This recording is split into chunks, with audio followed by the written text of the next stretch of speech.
In 1939, Prime Minister Neville Chamberlain stood before the House to announce the return of military conscription.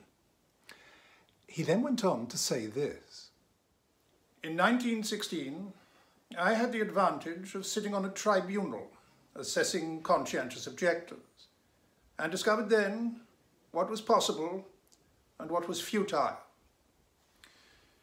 With this experience behind me, I am proposing to the House that the new law recognise 3 categories of conscientious objector.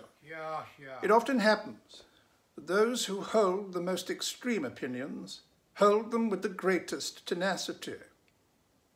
We learned something about this in the Great War, and we found that it was both useless and an exasperating waste of time and effort to attempt to force such people to act in a manner which was contrary to their principles. The absolutist COs of the First World War had therefore made absolute opposition to any kind of war effort a generally acceptable position by the time of the Second War. However unpopular that stand remained. In the First World War, there were around 20,000 conscientious objectors, but in the period covering the Second World War, there were just over 62,000 registered COs, including about 1,000 women. It would be wrong, though, to paint too rosy a picture of how COs were treated in the Second World War. They still faced prison sentences, and about 6,500, including 500 women, did spend some time in prison, out of whom 1,000 were court-martialed and sentenced to military prison. And there were still some cases of harsh treatment. The words of John Radford, a conscientious objector at Dingle Vale Detention Centre near Liverpool. We were put in solitary confinement for refusing to work. In the middle of the night, we were woken and told again we had to work. I refused. On Monday morning, after breakfast, which was just 1 slice of bread, about 6 regimental police came to try and take 3 of us to work. We refused and were beaten up on the spot and then dragged to the butcher's shop and ordered to clear up the blood and mess on the floor. We still refused and were then given another beating up. But we stuck it out and were taken back after the hottest half hour I have ever known. After that, night after night, I was woken every 2 hours and marched around the yard. And every time I fell, the guard kicked me to my feet again. Eventually, after a week of this, I gave in. I think it's nearly broken my heart. I've never felt so unhappy in my life. People are trying to cheer me up. The Padre says I can do more good spreading the gospel in the Royal Army Medical Corps than dying on bread and water. The words of Dennis Waters, a student at University College London, sent to join the non-combatant corps against his will. Myself and 3 others refused to put on a uniform, and then one morning our sergeant, Maloney, an ex-wrestler, decided he'd had enough. He went into the room next door, and I heard him bawling and shouting, and heard the sound of blows. He then appeared in my room and went through the same routine with me. I felt rage, but I knew that if I lifted a finger against him, I'd be in deep trouble. Then he went off and did the same thing to the man in the next room. By merciful providence, we had a visit very shortly afterwards from the orderly officer, a decent man, and I let it all rip.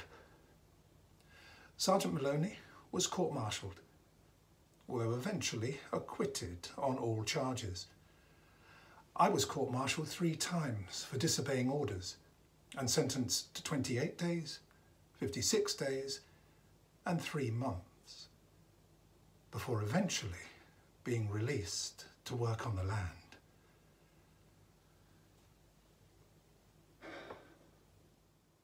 A Second World War CO, who I've had the privilege of meeting, is Don Sutherland of Lincoln, now 101 years old. He worked on the land as a CO, but in a rather special community, one of the Lincolnshire pacifist farming communities.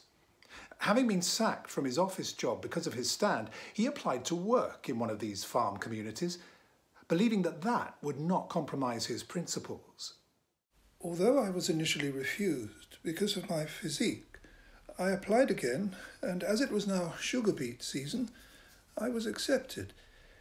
I arrived at Holton-cum-Beckering Farm in Lincolnshire, where I would live for the next 20 years.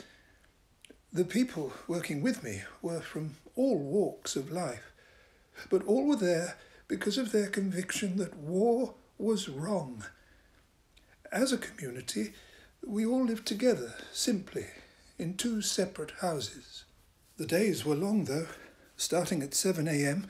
and continuing until dusk.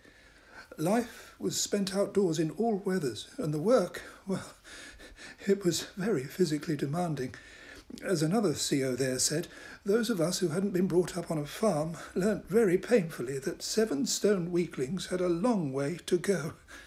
But as time passed, I went on to gain strength and develop many and varied skills. I enjoyed working and living within the community. It was a satisfying and healthy lifestyle. I learnt a great deal from the local farmers, and most importantly, I was living with like-minded people who were also good companions, all convinced of the futility of war, whether it be on religious, political, philosophical, or ethical grounds. At the farm, there was a farmer on hand to advise and consult with, and this farmer's name was John Brocklesby, a cousin of Bert Brocklesby no less, one of the Richmond 16 group of COs in the First World War who was sent to France and sentenced to death, a sentence later commuted to 10 years penal servitude. So it was that 2 Brocklesby cousins played an important role in the story of conscientious objection in both world wars.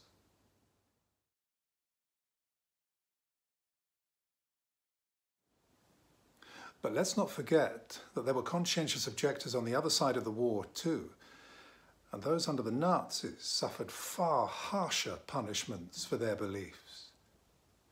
Franz Jägerstätter is perhaps one of the most well-known, the subject of a recent film by Terence Malick called A Hidden Life, highly recommended. When Franz refused to take the military oath of unconditional obedience to Hitler, he was challenged by his attorney that other Catholics were serving in the army. I can only act on my own conscience. I do not judge anyone.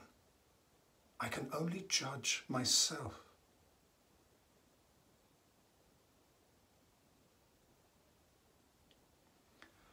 I would not exchange my small, dirty cell for a king's palace if I was required to give up even a small part of my faith.